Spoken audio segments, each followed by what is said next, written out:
It was just a video, less than 3 minutes long, but it destroyed 10 years of marriage, half a lifetime of friendship, and the rest of me.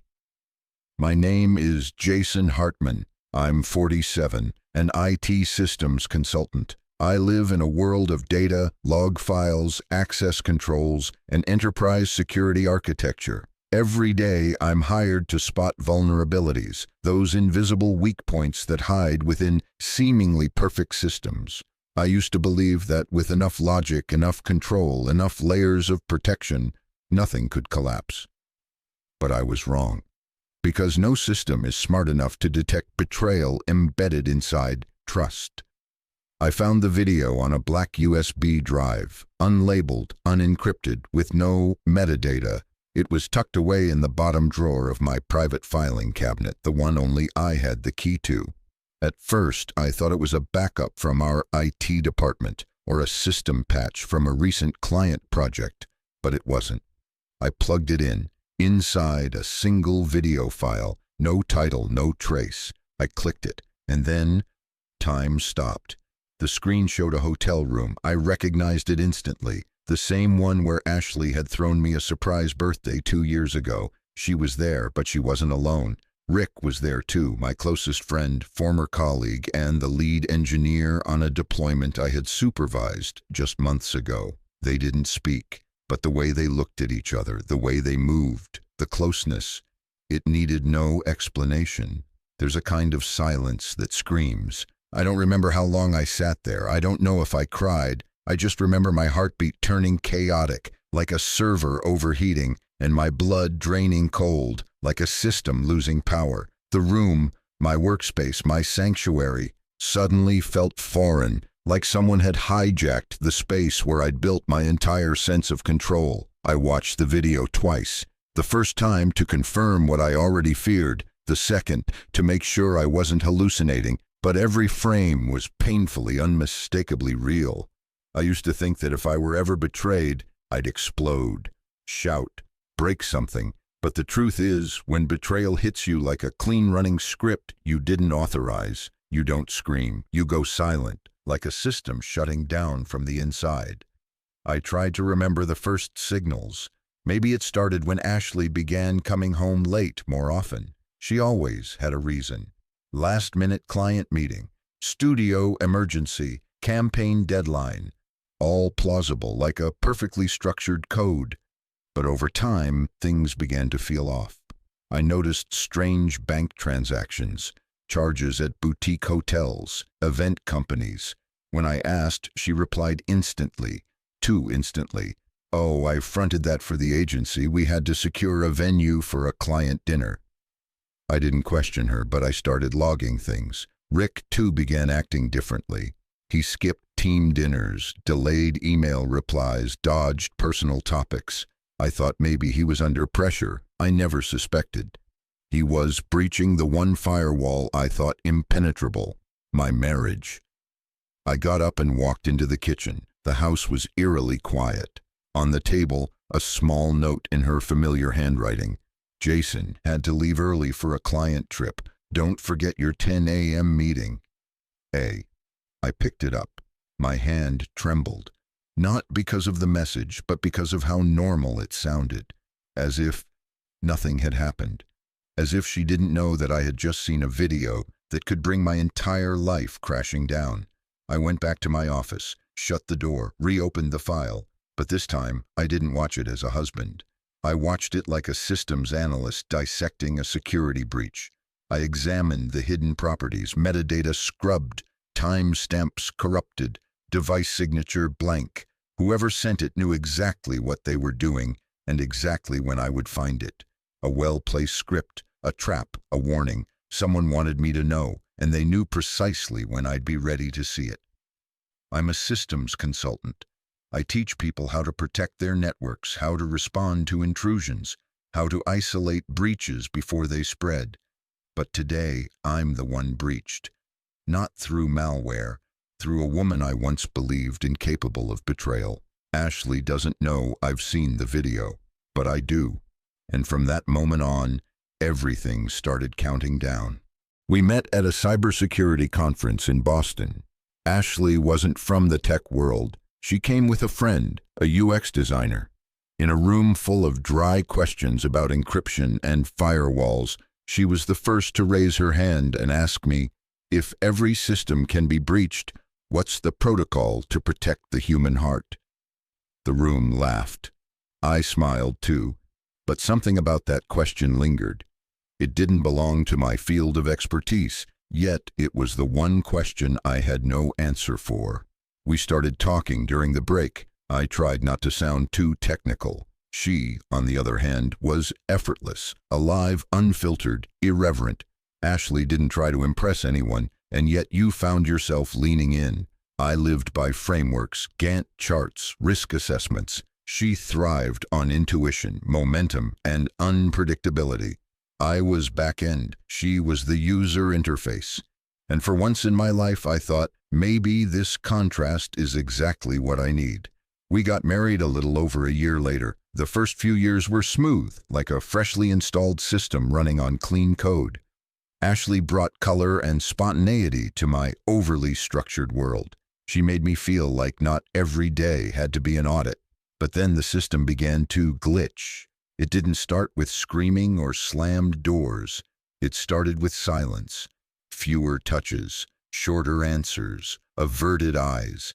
She stopped asking about my travel schedule, stopped sending me little photos when I was away. When I walked into the kitchen, everything was in place, clean, tidy, but devoid of warmth, like a UI running without any back-end support. Her phone habits changed. She started silencing notifications, flipping the screen face down.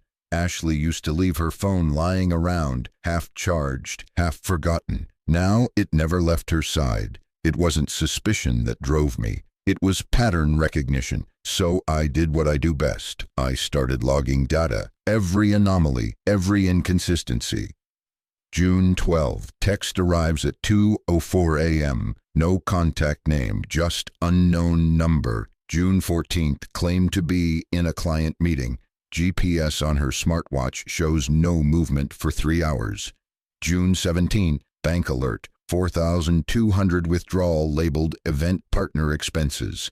No such line item in our shared budget. June 18th, Rick cancels our regular check-in. No explanation. Rick, my closest friend. We met during my startup years, pulled all-nighters together, deployed our first multi-tenant architecture side by side. I trusted him with back-end logic, root access, even parts of my financial planning. Lately he had been off. Delayed replies, canceled meetings, a gaze that slipped away when Ashley's name came up. I didn't want to believe it. But then again, firewalls fail from the inside, not the perimeter. I upgraded from observation to verification. As someone trained in penetration testing, I know every behavior leaves a footprint. You just have to know where to look. I installed passive monitoring on our home network, tracking IP connections, login attempts, outbound data packets. Perfectly legal. I was the registered admin of the system. A week later, I found a recurring connection from our router to an AWS server, registered under RJM Holdings. Rick's full name, Richard James Masters. Then came the iPad. Ashley left it home by mistake. No lock screen. She'd warned me, don't open anything, client NDA stuff. But the browser tab was still open, a hotel reservation for 2. Same hotel I'd taken her to 3 years ago. Same weekend I had a work trip to New York. That very weekend, Rick emailed our old team saying he was taking family emergency leave. I didn't scream, I didn't confront. I analyzed, I printed my logs, mapped the entries into a timeline, transaction patterns, movement data, comms history. A relationship graph began to form. Ashley, Rick. I still didn't ask. I wanted them to believe I knew nothing. You get cleaner data from an exposed threat when it thinks it's undetected. I started recording myself, heart rate fluctuations, insomnia spikes, shifts in concentration, a kind of emotional audit, like debugging my own mind. The tipping point came one Saturday night. As she turned off the light, I asked, "Do you still love me?" She didn't answer, just turned her back to me. 1 second, 2, 3. I'm tired. Let's talk tomorrow. The silence was my answer. Later that night, I sat in my home office and wrote down a diagnostic report, not for a client, for myself. System status report. Diagnosis: emotional breach detected. Primary vector: internal compromise via trusted user, Ashley. Linked actor: external, previously trusted, Rick.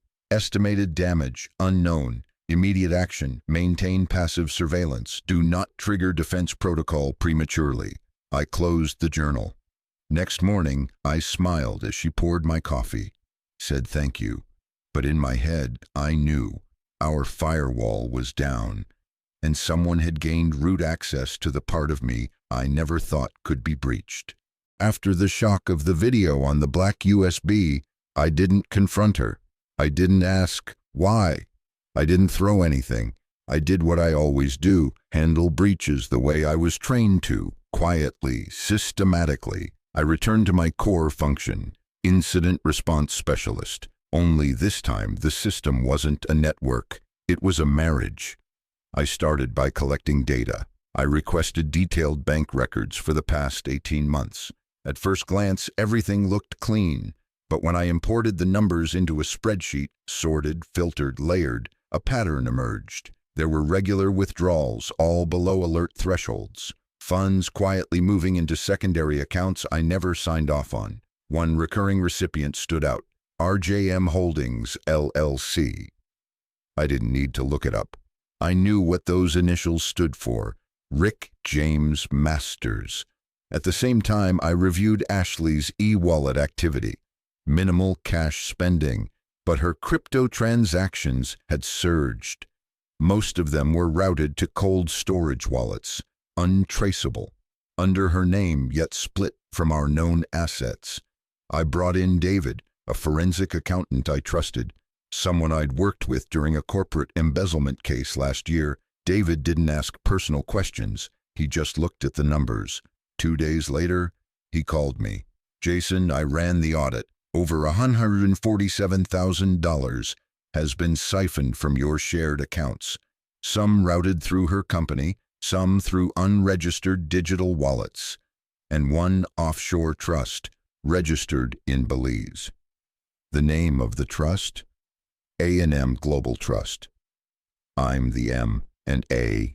No need to ask. I wasn't angry. I wasn't shattered. I felt like a system admin watching root access being stolen in real time. The moment you realize, if you don't act fast, everything you've built will be taken from you. So I acted, quietly.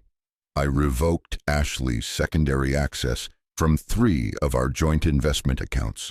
I moved all personal assets under my name to a new account at a private bank in Switzerland. 3-factor authentication. Hardware key required. I removed all original documents from the house, investment agreements, property deeds, ownership certificates, and stored them in an off-site vault. I installed a zero-trace keylogger on the laptop Ashley used for work. Within 72 hours, I had her email passwords. Within 5 days, I was reading full threads between her and Rick. He's starting to freeze accounts. We need to accelerate. We must finish the last withdrawal soon. He can't know. Let me be the owner. It's safer. Jason won't suspect anything. I printed the emails, pushed thumbtacks through them, and pinned them on the whiteboard in my home office, the same board I used to map out security solutions for clients. Now it was the blueprint of a collapsing life. I stopped panicking. I built a timeline. I outlined my response plan like I would during a data breach drill. 1. Revoke all access. 2. Rebuild financial firewalls. 3. Gather hard evidence. 4. Initiate confrontation. 5. Execute system shutdown. I chose Thursday. Ashley usually stayed late at work on Thursdays. Client wrap-ups, she called them. That night I came home early, made coffee, waited in silence. At 8:30 p.m. she walked through the door, surprised to see me. I gestured for her to sit down. I didn't speak. I simply handed her a sealed folder. She opened it. page after page. Emails, transaction logs, screenshots of camera footage, each piece more damning than the last. I said nothing. I wanted to see her reaction. She paused at the camera logs. Our front door, 12:48 a.m., the night she said she was at an off-site with the team. Her face didn't crumble. She didn't cry. She just looked empty. "How long have you known?" she asked quietly. "Since you started hiding your phone at night," I replied. She exhaled.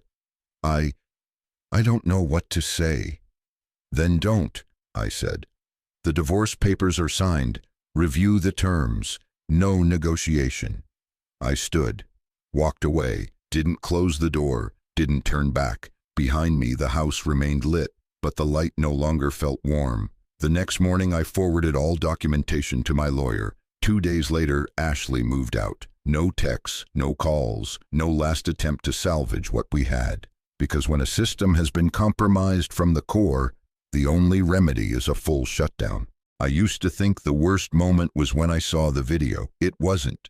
The worst moment came after, when I had to keep living under the same roof with the person who betrayed me, eating breakfast together, touching the same doorknobs, stepping into the same kitchen that once held the warmth of a home, now just a crime scene. Every object felt like a piece of evidence. Ashley still made coffee like she always had. "Colombian or Ethiopian today?" she asked casually. I nodded, didn't look at her, took a sip.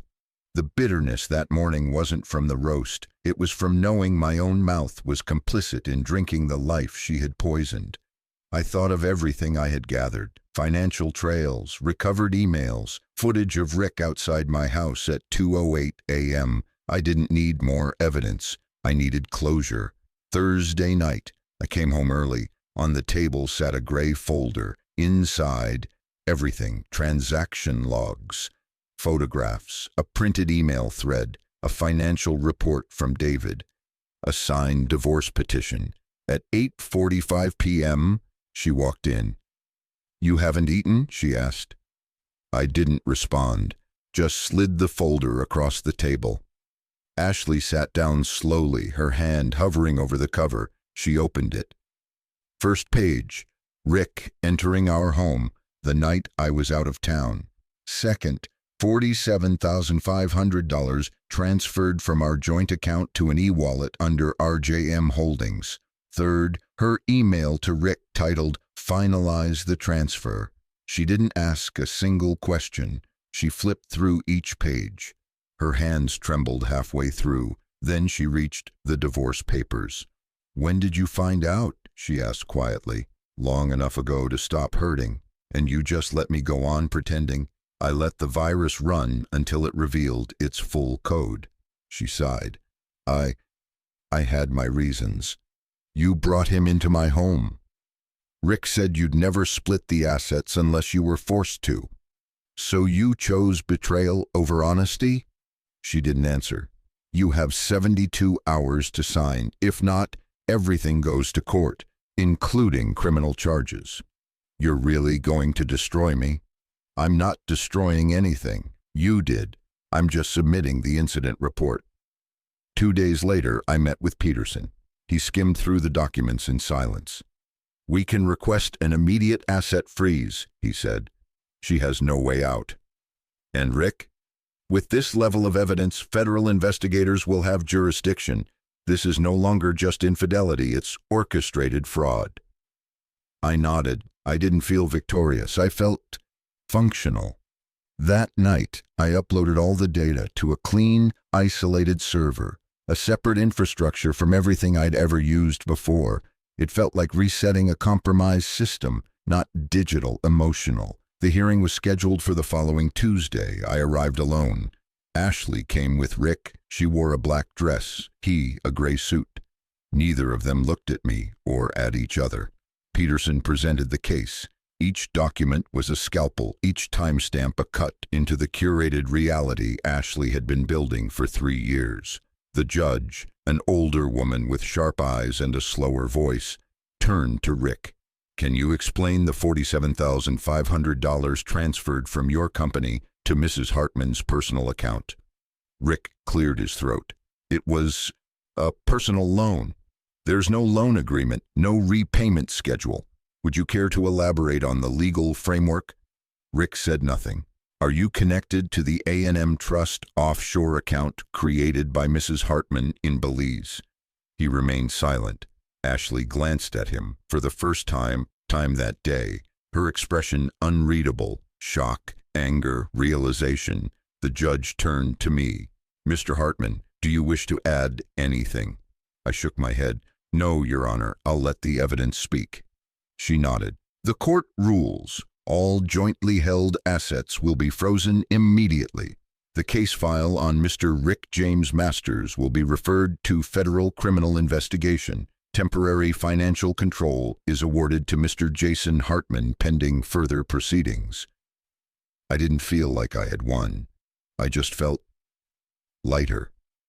As I left the courthouse, Ashley followed. Jason. I turned around. Do you really feel nothing for me anymore? I looked her in the eyes. No, you were the vulnerability I failed to patch. There won't be a second chance. I made mistakes, but I loved you. And I used to think that was enough. Isn't it? No, trust, like any system, requires security protocols. You bypassed everyone. She began to cry. For the first time, tears that weren't silent, weren't strategic. But I didn't stay to watch her unravel. I turned and walked away, leaving the apology, the memory, and whatever us once meant behind. That evening, I returned to the new apartment. There was nothing from the old house, no photos, no trinkets, no remnants. I turned on my laptop, wiped temporary files, removed monitoring software, re-encrypted all personal data, reset passwords, relocated the server, changed every point of access. Then I made coffee, 1 cup, just for me. The first sip after the hearing, I didn't return to the old house. I rented a small apartment on the 5th floor of a quiet building. The window overlooked a modest park. Nothing special, just peaceful enough not to feel confined, and dull enough not to feel nostalgic. I closed all joint accounts linked to Ashley, deleted old photos, disabled shared calendars, migrated every financial, legal, and personal data set to new, secure platforms. It felt like restructuring a legacy system, clearing caches, removing corrupted files, reassigning admin permissions. For the first time in over a decade, I lived alone. No shared logins, no second user, no one else in my access loop. There was a silence, not loud, not painful, just there, like the low hum of a server fan running in the background, a quiet presence that never left, even when you stopped noticing. That's what betrayal leaves behind. Not always rage or heartbreak, but a stillness so dense you're no longer sure if you're even feeling. Some nights, I woke up around 2 a.m., no nightmares, just awake. I'd sit, turn on the light, sip water, open my laptop, scroll through my old investigation logs, timestamps, screenshots, logical notes, recovery steps. I didn't delete them, not because I hadn't forgiven, but because I couldn't forget. Ashley never reached out. No text, no email, no I'm sorry, no can we talk. Her silence was the final script line, confirmation that the system was now permanently offline. No backups, no residual files. I didn't look for her, didn't check social media, didn't ask mutual friends. I didn't care if she was happy or if Rick had been prosecuted or if they were still together. It wasn't relevant anymore, not to the system I was now running. One day I got a message from Emily, a former colleague. Jason, how are you? I stared at the text for a full 2 minutes, unsure how to respond, unsure if I should feel anything, unsure if I had any emotional software left to answer honestly. Eventually I typed, I'm living, quiet, alone but clean. She replied almost instantly, that's better than most. I didn't write back again, but inside I felt gratitude. Not because Emily understood me, but because she understood something essential. That clean, sometimes, is the best state a human can achieve after everything they trusted has been corrupted. I returned to work, consulted for a cybersecurity startup. I talked less, listened more. When someone asked, "Is a perfectly secure system possible?" I smiled. Every system can be breached. The real question is, when do you detect it? And how do you respond? No one knew I'd lived through the worst breach of all, not of code or servers, but of trust. Some evenings I stood on my balcony looking out over the park. Children kicked soccer balls. Elderly couples walked slowly. Two lovers argued quietly, then held hands again. I didn't envy them. I just understood that everything can break and everything can reconnect. The question is, after the new connection, will you still be yourself? I didn't search for someone new, didn't date, didn't open up. I lived like a standalone system. No sync, no backup, no cloud, no shared data, but complete accountability. Once I passed an old electronics shop. In the display case sat a first-generation hard drive, thick, clunky, obsolete. I bought it, not to use, not to plug in, but to place on my desk, as a symbol, not of failure, but of memory. I'd been breached, I'd lost data, but I still had enough soul left to rewrite. Line by line, protocol by protocol, recovery plan by recovery plan. Not fast, not flawless, but clean. And I survived. No one won in this story.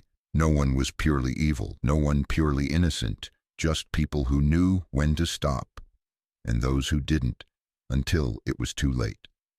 I was the one who stopped. Not because I was weak, but because I finally understood. Some systems should never be restored. Some scripts deserve to be wiped, and some endings are best written in silence.